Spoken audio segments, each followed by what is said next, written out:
The electric weed eater and lawnmower to work. Getting this grass cut really is transforming this place. We're working at it step by step to get it shining, and just incredible feeling for hip camp guests to come.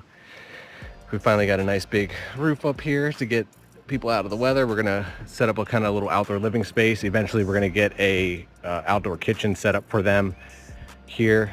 We got a little storage shed. We're gonna get set up for all the tools and things we need to maintain the camp. We'll be able to store in there. That's our little temporary camp toilet set up. Eventually we're gonna have a nice compost toilet set up.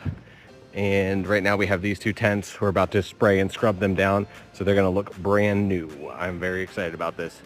It's coming together, and we've already had a couple hip camp requests to book, and hip campers come through.